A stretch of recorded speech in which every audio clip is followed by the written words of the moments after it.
Alors ça y est, la récolte du maïs est amorcée. Donc là, c'est à sécher pour l'instant. Il y a quelques épis encore verts, surtout sur une des deux rangées au milieu. Donc il y aura encore une dizaine d'épis à récolter. Et puis bon, là on voit tout mon épluchage. Il y avait des épis où il y avait des petits insectes, ou s'il y avait le moindre truc un petit peu douteux ou une mauvaise pollinisation. Donc il y a des épis où il n'y avait pas beaucoup de grains. Ben, j'ai déjà fait bénéficier aux poulets.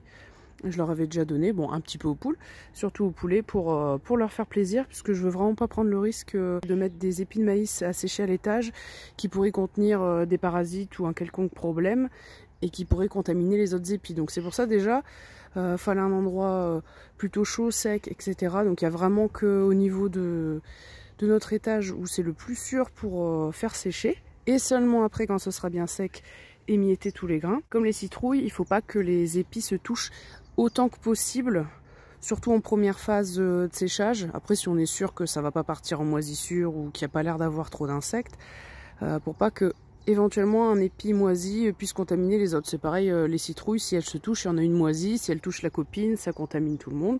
Au moins, ça c'est presque fini. Je vais pas faire de tour de jardin, là on est vendredi, donc on n'est pas beaucoup de jours depuis les dernières images, puisque ça n'a pas vraiment avancé comme prévu au niveau de la taille, du broyat, etc. Bon là déjà avec le maïs qui va être bientôt fini de récolter, j'attends aussi pour pouvoir tout broyer en même temps, tant qu'à faire. Et puis donc là, à part les deux routes de mâche, hein, donc c'est deuxième et troisième route en partant de la droite, sinon tout pousse et tout continue de suivre son cours comme prévu. Et j'ai commencé à récolter les pommes de terre El Mundo, ça n'a pas l'air trop mal, mais comme j'ai pas fini, on verra la prochaine fois. Donc là on est vendredi, parce que demain et après-demain ça sera consacré à l'abattage des poulets. Donc sinon, si je vous tourne des images qu'à partir de lundi, bah, il n'y aura déjà plus les poulets à voir. Donc là on va pouvoir les voir une dernière fois, à part les quelques-uns que je vais garder bien sûr, qui seront encore là la prochaine fois. Alors je suis en train de faire des œufs factices en pâte à sel. Attention, hein, c'est vraiment sous réserve, c'est pas du tout sûr que durant l'hiver ça se mette pas à moisir ou quoi que ce soit. Bon, en tout cas j'ai essayé de bien faire sécher, donc première étape déjà il y a 2 jours, faire les œufs, les faire bien sécher, cuire, etc. Donc j'ai fait avec les moyens du bord. Là le but, disons que c'était de pas investir plus que ça. Sinon vous pouvez acheter des bonbonnes de peinture, etc. puis faire des trucs merveilleux. Donc avec ce que j'avais comme couleur de vernis à ongles, c'est-à-dire pas beaucoup, forcément la face qui est sur le papier de cuisson, c'est un petit peu aplati, ça on peut pas faire autrement. Et puis bah, parfois ça fait des petites fissures, surtout lui. Donc j'essaie vraiment de mettre du vernis dans les fissures. Là ça a été 2 couches de vernis à ongles blanc, puis une couche de vernis à ongles transparent. C'est aussi dans le but de les rendre à peu près imperméables. Il faudra un petit moment pour que ça sèche, hein, une telle quantité de vernis en surface. Et puis les petits, pour faire des œufs factices de caille, j'avais que du vernis à ongles bleu dans 2 teintes différentes. Hein. J'ai pas de vernis à ongles marron ou noir, etc. Bon, la réalité, ça serait plutôt du vernis à ongles marron. Je pense pas qu'il y ait beaucoup de gens qui portent du vernis marron d'ailleurs. Bon, j'ai déjà fait du vernis à ongles blanc. Ensuite, les différentes couleurs de bleu. Et il y aura le dessous à faire. Et après, en phase finale, ça sera le vernis à ongles transparent. Donc, il y en a qui ont des petites fissures en dessous. Et il y a 3 œufs qui sont impeccables. Il n'y a même pas de fissures. Non, c'est pas celui-là, c'est celui-là le troisième, voilà. Qui n'a pas de fissures, donc il y en a 3 sans fissures, et puis les autres, je vous dis, j'ai vraiment essayé de mettre du vernis partout. Donc voilà, on fait comme on peut. De toute façon, quand je vais mettre les œufs dans les caches, c'est un peu ombragé, quoi. Alors, j'aimerais bien vous dire que les oiseaux n'ont pas une bonne vue, mais ils ont une très bonne vue. Mais par contre, ils n'ont pas un sens de l'odorat très développé, heureusement, parce qu'il y aura toujours une petite odeur de vernis, mais le truc, c'est que l'écaille repondent. J'ai 2 œufs par jour, il y a même eu 2 journées avec 3 œufs, donc c'est pas mal. Et je me demande si ça peut pas les inciter, comme les poules, en mettant des œufs factices. Parce que c'est vrai qu'il y a une cache préférée, où elles aiment bien pondre, et c'est souvent là où j'ai les œufs, donc c'est une tentative. Et ce qui me fait peur, c'est vraiment, je vous dis, l'hiver avec l'humidité, de la pâte à sel, donc malgré les couches de vernis, etc., est-ce que ça ne pourrait pas moisir? Bon là, le but, on va dire, c'est de faire des œufs factices low cost. Coucou les joulous! Alors il y a 5 jours, ils ont eu droit à un nettoyage au complet. Donc je pense qu'on voit bien que la page derrière, elle est bien propre. Un peu dépoussiérée aussi, les barreaux, etc. C'est dans cette petite cache-là, avec les lanières vertes, où souvent je trouve les œufs. Donc on verra bien, j'essaierai d'en disposer à différents endroits, puis on verra. En tout cas, ça va être un peu difficile, je pense, de trouver des œufs de caille factice. Bon, tout peut se trouver sur internet peut-être, mais ça va être un petit peu compliqué. Là en tout cas, ça m'aura pas coûté grand chose à part du temps. Je suppose que ça peut toujours influencer un petit peu, mais... Donc 2 œufs par jour, parfois 3, c'est déjà bien.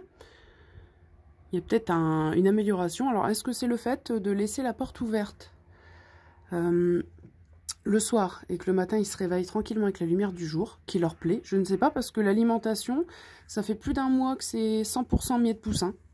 Il n'y a même plus de granulés de poule incorporés. Mais voilà, ça ne correspond pas forcément à ça, hein, l'augmentation de la ponte. Donc je suppose que le seul facteur qui a changé, c'est le fait de laisser la porte ouverte. Bon, dans tous les cas, l'hiver, je pourrais pas me permettre. Il faudra que j'essaie de les garder un petit peu plus au chaud quand même. C'est les heures de luminosité, ça je sais que c'est le facteur le plus important, mais bon. Ah, tu serais pas en train de pondre, ma titine? On voit sa tête qui dépasse en coin, là. Bon, je vais les laisser tranquilles, on va ouvrir les poules. Mais je sais plus si j'en ai parlé, il me semble pas, que j'ai mis 2 seaux, enfin un deuxième seau, ici pour la ponte. Alors peut-être que j'en ai parlé, vous m'excuserez si c'est le cas, mais je ne sais plus. Donc j'avais déjà fait, ça c'est mon père qui a fait des œufs factices avec du ciment. Je les avais déjà peinturlurés en blanc, enfin déjà bien nettoyé la brosse, peinturlurée avec mon vernis à ongles blanc, pour les rendre un peu mieux, mais j'avais déjà fait ça il y a 2-3 semaines. J'en ai pas parlé, ça c'est sûr. Donc je rappelle, pour les œufs de poule, le problème des œufs factices, c'est que comme j'ai des vols par les corbeaux, qui maintenant ont quand même l'air de faire la différence entre les factices et les vrais œufs, mais enfin bon. C'est pour ça que des œufs très réalistes, comme celui-ci, ça coûte assez cher, et donc se le faire piquer par des corbeaux, voilà quoi. Et ça je l'avais déjà dit, mais les balles de ping-pong, ça a quand même l'air d'avoir sa petite efficacité, donc... Ça se voit que l'automne arrive, hein. Les feuilles, ça tombe partout. Ah, il y a pas mal de nouvelles prunes qui sont retombées. Les poules, elles sont contentes. Bon, c'est pour ça qu'il y en a quelques-unes qui ont le cul sale. Parce qu'elles font un peu la razzia sur les prunes. Puis bah, du coup, caca un peu mou et foncé, hein. Des fois ça arrive, hein, c'est comme pour nous. Mais j'y arrive les loulous. Donc on va savourer parce que ça va être la dernière fois que vous voyez tout ce beau monde. Donc vous allez voir Paillette, qui bien sûr boite toujours, pète le feu à la sortie. Elle est déjà sortie, hein. Elle est dans les premières maintenant. Et Nimbus et Canette. C'est marrant parce que Nimbus c'est vraiment la plus petite, avec les plus petites pattes, mais elle gère mieux que Canette pour sortir quoi. Petit coup d'aile. Ah non, d'habitude elle aime bien faire un petit vol à la fin. Ils aiment bien leurs habitudes. Une des 2 grosses Sussex, elle, c'est toujours les graines sèches. Je pense qu'elle profite du fait d'être tranquille là pendant que les autres mangent des graines fermentées. Mais du coup, ouais, les graines fermentées s'en fout. Mais dis donc, Susu, il était temps de t'ouvrir.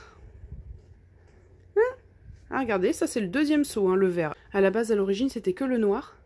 Et elles s'y sont faites. Hein. Ça a mis quand même...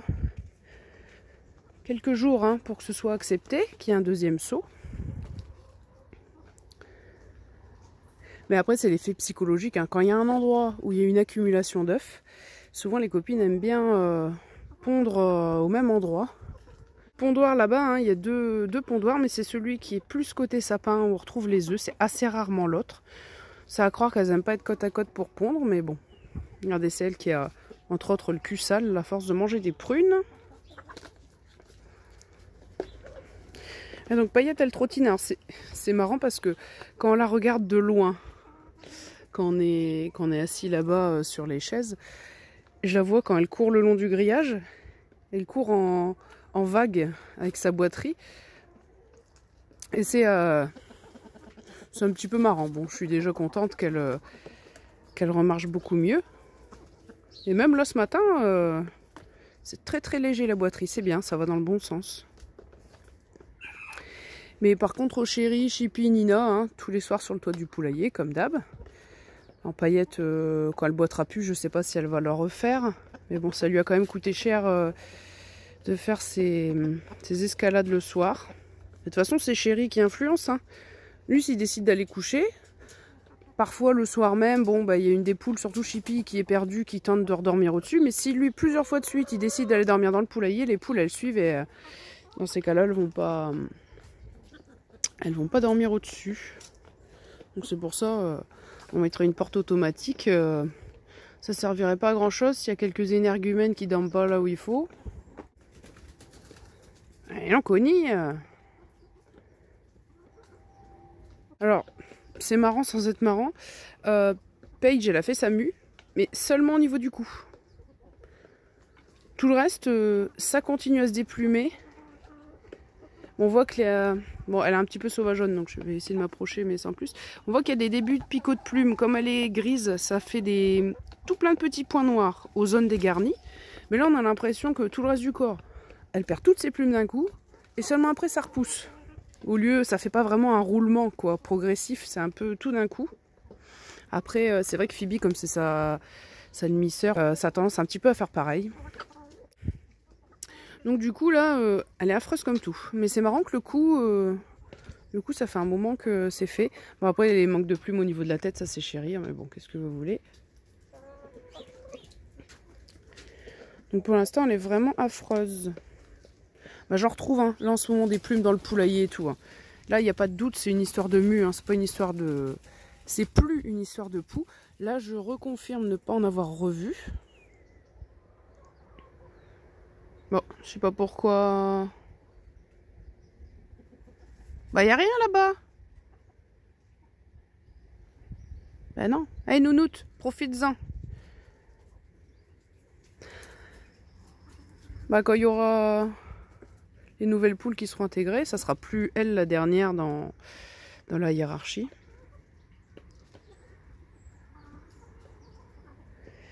Bon, on va ouvrir les copains. Hein. Alors, je suis rassurée. Le petit hérisson hein, qui venait tous les soirs se balader, ça va, hein, c'est pas celui qu'on avait vu écrasé sur la route il y a quelques semaines. Et puis là, c'est marrant, ça arrive moins souvent. Souvent, il est plutôt vers le jardin. D'ailleurs, il y a des sacrés limaces marrons, des limaces énormes. Je sais même pas si ça serait pas trop gros pour lui. Il faudrait qu'il mâchouille bien. Hein. Il se baladait sur tout le devant de la maison hier soir. Et puis bah, d'ailleurs je le filmais vers le spot lumineux blanc là-bas. Et puis d'un seul coup, le fameux gros frelon énorme qui rôde tous les jours et tous les soirs, il s'est mis à foncer sur les lumières du lampadaire. Et du coup ça a écourté mon envie de l'observer plus longtemps, sauf qu'il peut.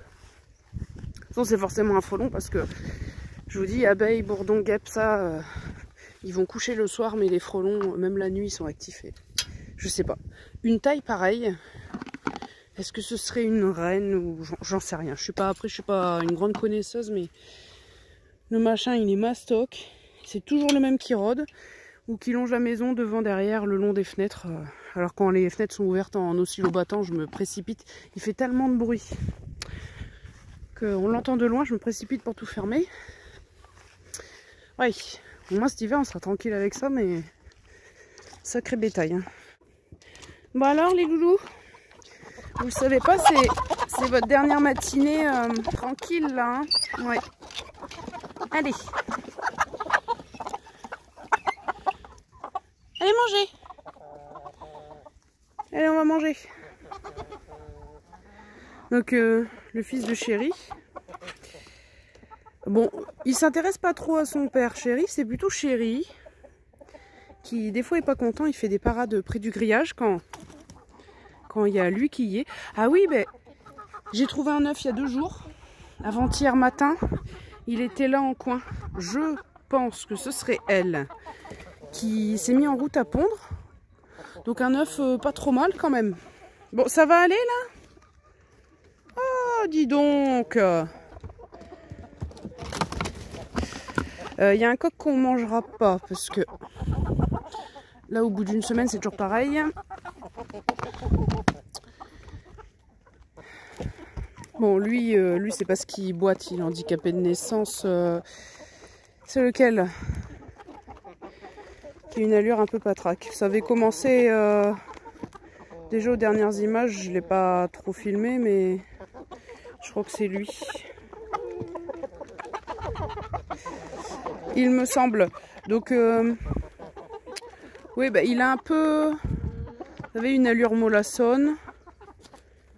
Puis, il marche la tête un peu basse. Bref, il a une drôle Drôle d'allure, ça va un peu mieux là, mais bon, dans le doute, de toute façon, s'il y a un animal qui semble douteux, on le mange pas. Hein. Et en fait, ça fait au moins 2 ans que j'ai pas cultivé des pieds de tabac. Bon. Et puis, je sais pas pourquoi, parce que ici dans l'enclos, il y en a jamais eu. Il y a dû y avoir des graines qui ont dû s'éparpiller quand on a mis des tiges au compost. Il y avait une touffe de pieds de tabac qui poussait là vers les orties. Ils y touchaient pas trop. Alors je sais que malgré la toxicité pour la plupart des animaux, y compris nous bien sûr, je sais qu'il y a des escargots, des limaces, et je crois même des chenilles qui peuvent en manger, et apparemment ça les tue pas. Mais par contre, des poulets qui mangent du tabac vert, je suis pas trop sûre de la bonne idée de la chose. Et en fait, d'un seul coup, j'ai vu que les feuilles étaient vachement mangées. Et je pense pas que ce soit des gastéropodes qui puissent aller aussi vite pour les manger. Je pense qu'il y a des poulets qui en ont mangé. Je suppose. Et c'est peut-être l'explication pour laquelle il y a un coq pas au top. Ah ouais, ce matin c'est mieux que d'habitude. Vous voyez, il mange bien. Mais il a une allure un peu bof. Alors, je pense faire les coqs en premier demain. Enfin, avec mon père. Peut-être que lui on va l'épargner. Puis on verra demain comment ça va. Mais bon. Je vous dis... Eh oh, vous êtes neuneux, vous vous faites peur tout seul. Allez manger là. Alors je voulais dire, forcément le petit Pimousse, lui ça va faire mal au cœur de le tuer. Il est beau comme tout, puis après voilà, symboliquement c'est le petit de Pimousse. Lui ça fera bizarre parce qu'il ressemble trop à son père. Mais vu qu'il est très pénible avec les poules, bon, d'un autre côté, pauvre Chot. Et puis alors, il y a les 2 fils de Luna. Bah, ils sont là-bas. Les 2 coqs noirs. Qui se ressemblent énormément. J'avais pas capté parce qu'il y en a un des 2, je savais que c'était le fils de Luna. Celui-ci, il n'y avait pas de doute, le noir ici. Parce qu'il y a une partie de sa crête. Vous voyez la ressemblance? Qui est noire, comme sa mère. Ça va mon bijou? Et lui, c'est un peu rapproché de moi. C'est le plus beau des 2. Il est un peu plus grand que lui. Et vous voyez les nuances de couleurs. Vous voyez, il y a des reflets bleu-vert, hein, bleu pétrole. Et des plumes marron. C'est un peu plus marqué chez le frère. Il est un peu plus grand aussi. Et en plus, il commence à venir manger dans ma main. Quand je proposais du maïs, quand j'étais en train d'éplucher les épis de maïs, il avait fini par venir manger dans ma main. Et ça me fait mal au cœur. Donc Luna, c'est la dernière poule qui est morte. Et puis, ouais. Alors, la semaine prochaine, ça y est, ça va se faire l'achat du terrain derrière. Il y a rendez-vous avec le notaire, etc. Sauf que c'est la forêt vierge là-bas. Il y a beaucoup de boulot. Après, il va falloir reclôturer l'extérieur. Déjà, là, on parle juste de mettre une clôture, entre guillemets, simple. Déjà, le budget, le temps, etc. Ça fait déjà peur à mon père. Alors, je vous parle même pas pour commencer à construire des enclos. Donc, c'est un peu problématique si je choisis de garder un coq maintenant. C'est un peu embêtant. Ou après, je peux garder cette poule-là, qui est peut-être la fille de Luna, de par les couleurs, vraiment. Après, le regard, c'est pas... Elle n'a pas les mêmes yeux, parce que Luna, elle avait les yeux assez clairs. Peut-être que c'est sa fille. Donc, le plus simple, à la limite, ça serait de garder une poule supplémentaire, qui serait potentiellement la fille de Luna, mais... Ouais, ça me fait mal au cœur, parce que il y aurait des enclos qui seraient prêts d'ici peu, ou ça serait sûr. Sans hésiter, j'aurais gardé un des 2 fils de Luna. Mais là, ça serait pas très... Ça serait se compliquer la vie, je pense. Ça serait pas très sage. Mais bon, ça va me faire mal au cœur, quoi. Donc lui, je vous dis, hein, c'est le premier où j'ai vu vraiment la ressemblance. La couleur des yeux, etc. C'est la même. Ben, c'est lui le poulet qui est... Oh là là! C'est lui le poulet qui est pas... Qui est pas au top. Il mange bien et tout, mais... Enfin, franchement... Je pense pas quand même qu'on va le manger. Mais lui, je suis sûre que ça sera un beau coq. Alors moi, j'aime bien les coqs et aussi les poules noires avec des reflets bleus. J'aime bien. Puis il y a quelques nuances de couleurs, notamment marron. Pour être un beau coq, hein. Si je dis pas de bêtises, je crois que c'est... Il fait partie de ceux de la... Ben oui, ben depuis qu'il va pas bien, il est proche de moi, lui. Ben, ça fait un peu comme l'autre qui était mort. Alors, je crois qu'il y avait déjà le pied de tabac qui poussait à ce moment-là. Peut-être qu'il en avait mangé aussi. L'autre, je sais pas. On n'avait jamais su, hein, le poulet qui était mort, ce qu'il avait eu. Et lui, par contre, il mange bien malgré tout. Bon, bref. Donc, qu'est-ce que je disais? Donc, je crois que les 2 coqs qui ressemblent à leur maman Luna, ils doivent venir de la 2e fournée de poussins. Ils ont 3 semaines et demie de moins que les autres. Donc ils sont encore plus jeunes que par exemple le fils de... Enfin je dis fils de Chéri, celui qui lui ressemble beaucoup. Et peut-être que ça pourrait être un beau coq plus tard. Et c'est pour ça qu'ils font pas partie des plus gros, parce qu'ils font partie des plus jeunes, quoi. Ça pourrait être des beaux coqs, mais bon, ça m'embête parce que on n'est pas près d'avoir des enclos. Alors, ça serait vraiment se compliquer la vie, mais là, j'avoue que ça m'embête. Lui, par contre, j'avoue, lui, c'est vraiment comme sa maman, hein, la même tête, le même regard. Même regard, mais objectivement, son frère, il est un peu plus beau, mais ils ont les mêmes couleurs, hein. Pareil. Mais lui, les nuances sont un peu plus marquées. Puis vous voyez, ce petit mouchetis ici, ça rappelle des coqs que j'ai vus l'an dernier, qui avaient des petites taches aussi sur leur poitrail. Je pense qu'il serait magnifique. Ah, du coup, ça m'embête. J'écouterai que moi, lui, je le garde. Hein. T'es beau, mon bijou. En plus, ce sera un souvenir de ta maman. Hein? Le louloute. Du coup, je l'appellerai Loulou et tout. Enfin, c'était pas Louloute, c'était Luna. Hein. Luna que je surnommais Louloute. Bon, bref. Je sais pas encore. Le choix de raison, je le garde pas, mais le choix de cœur, je le garde. Alors, ça me saoule. Sinon, je me retrouverai avec quelques énergumènes dans cet enclos. Ou la solution la plus simple. Je garde cette poule-là qui pourrait être potentiellement la fille de Luna, mais c'est peut-être fort possible. Mais comme là, elle n'est pas encore prête à pondre, elle a encore barbillon et crête très courts. Peut-être qu'en grandissant, avec crête et barbillon qui se développent, là, il y aurait plus la tête de sa mère, à part la couleur des yeux, qui est beaucoup plus foncée. Mais de toute façon, des poules noires, après, ça veut rien dire. Ça, c'est la fille de Connie et de Chéri. Pourtant, il n'y en a aucun des deux qui est noir. C'est Chéri qui a aussi le gène porteur noir. Mais voilà, noir et marron comme ça, il y a quand même des chances que ce soit la fille de Luna. Mais toi, il n'y a pas de doute. Moins beau des deux, mais vraiment la tête de sa mère. Hein. Pareil. Et lui, ça se voit tout de suite parce que, vous voyez, il a crête et barbillon développé comme une poule, entre guillemets. Pas encore comme un coq adulte, mais comme une poule. Et ça fait déjà plus une tête ressemblant à une poule qui était en âge de pondre. Je sais pas encore trop comment ça va se passer, cette histoire. Ah, puis le petit pimousse, hein. Il est mignon, mais dans tous les cas, un coq semi-nain, ça m'intéresse pas. Même s'il a une fin de croissance un peu tardive comme son père, ça reste un coq un peu trop petit. Mais déjà, souvenir de pimousse. Du coup, une génétique qui change un petit peu. Mais bon, c'est pas possible. Puis après, oui, ça c'est vrai, il y a une poule qui, on me l'avait dit, hein, qui est très jolie. Grise avec un cou marron. Donc il y en a deux avec un cou marron, mais il y en a une, c'est très peu marqué. Et elle, c'est beaucoup plus marqué. Fais voir ma bichette. Et c'est vrai qu'elle est jolie.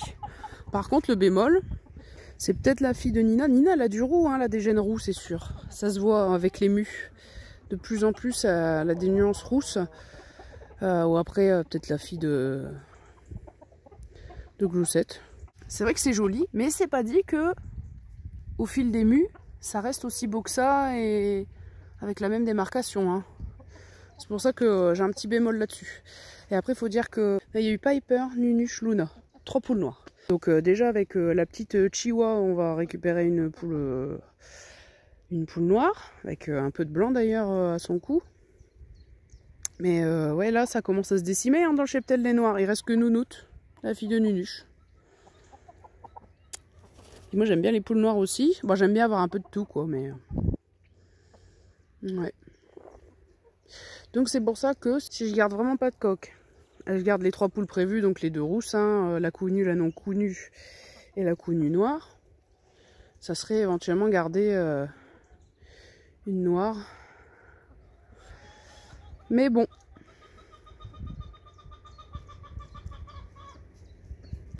Ben, c'est pour ça quand on a un parc de reproducteurs où tous les individus entre guillemets sont identiques, à la limite que des roues, que des machins. Déjà là, on va moins s'attacher individuellement à la descendance, parce que tout le monde sera à peu près identique, on va dire. Voilà, donc dernière fois que vous voyez toute la troupe.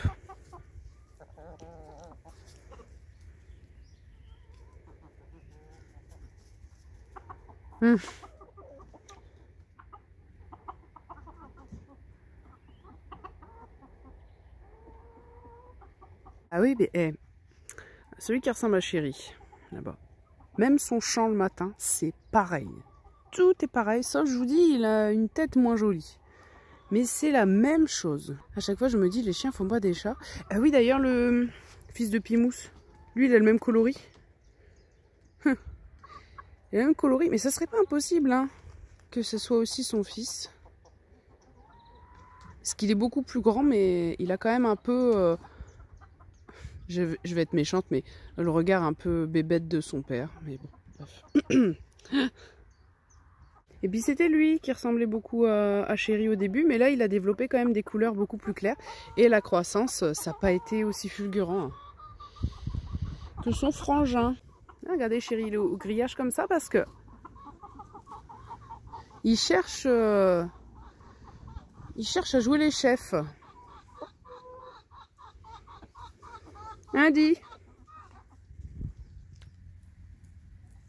Ah, il a pas un aussi beau regard, hein. La tête, c'est pas... La crête aussi d'ailleurs, un peu moins bien dentelée. Mais c'est fou, hein. Comme son père, une croissance rapide, un gros coq. Il serait au moins aussi gros, hein, une fois adulte. Hein. Puis ça fait un bail qui coche. Hein.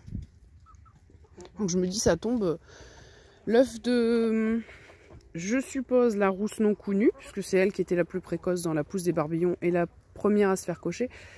Ça tombe, il est fécondé. Depuis le temps, je ne sais pas. Enfin bon, je vais pas lancer une couveuse maintenant, mais... Après, voilà, c'était avant-hier matin l'œuf qui était là, parce qu'elle a eu envie de pondre avant que je leur ouvre le matin, mais... Est-ce qu'elle pondrait ailleurs? Ah ben... Voilà. Voilà. Tiens. Ça, c'était peut-être hier. Hier, j'ai pas regardé. Elle a dû vouloir pondre là. Souvent, les poulettes, hein, quand elles se mettent en route à pondre, elles cherchent à pondre ici. Je m'en doutais. Et donc voilà, son œuf a cassé ou les copains l'ont bouffé, je ne sais pas, mais... Il faudrait que je surveille. Je suis sûre que c'est la rousse non connue. Et donc ça, je l'avais dit, hein, les Barbillons qui poussent comme ça. Bon, puis voilà. La prochaine fois, vous verrez qui j'ai gardé ou pas. Et je vous dis, c'est... Ouais, qu'est-ce qu'elle est belle, hein. Et forcément, elle tourne le dos à chaque fois. Donc vous verrez qui j'ai gardé ou pas, hein. Je vous dis, la facilité c'est de pas s'embêter à garder un coq, mais ça m'embête vraiment pour les fils de Luna, enfin surtout le plus beau des deux quoi. Mais alors bah, j'ai rien en plus. Alors je vous refilme quelques images, c'est vraiment pour l'anecdote. Je vous gratifie encore de quelques images des poulets. Je reviens d'un scanner du dos, bon c'est tout. Et puis c'est encore le genre de situation qui me font dire qu'il y a des mecs, franchement c'est des sacrés goujats. Donc le technicien, enfin je crois que c'est comme ça qu'on dit, qui avait une bonne cinquantaine d'années, bon il appelle une nénette en salle d'attente, c'est la première personne qui l'a appelée quand moi je suis arrivée. Et puis je dirais qu'elle avait une vingtaine d'années, toute petite, toute fine, enfin extrêmement mince, je pense qu'elle doit avoir un squelette minuscule, bon c'est tout. Puis fallait voir le pamphlet qu'il lui a fait pendant 5 minutes. Madame machin, ou devrais-je dire mademoiselle, c'est vrai que maintenant on dit madame, on dit plus mademoiselle, mais c'est bien dommage, on devrait dire mademoiselle. Alors c'est mademoiselle, fallait voir. Pendant 5 minutes comme ça, je dis, mon Dieu. Soit il est extrêmement aimable, mais bon, j'avais quand même déjà des doutes. Je dis, on va voir comment il se comporte avec les autres. Bon après il appelle un mec. Bon, je me dis, bon après c'est un mec, donc ça a l'air d'être moins à son goût. Donc le gars il dit bonjour, c'est à peine s'il lui répond. Après il appelle une femme d'une quarantaine d'années, c'était pareil. Après il m'appelle moi, bah le même traitement, c'est à peine s'il répond à mon bonjour. Très très sommaire dans ses explications par ailleurs, bon bref. Et puis après quand je suis revenue en salle d'attente, il appelle une femme, encore un homme, puis à chaque fois c'était pareil. Bon. Et puis je me dis donc, le mec il s'en cache même pas quoi, j'ai finalement dragué des nanas qui sont peut-être même plus jeunes que ses filles, s'il a des filles. Je dis faut pas se gêner, hein, clairement là.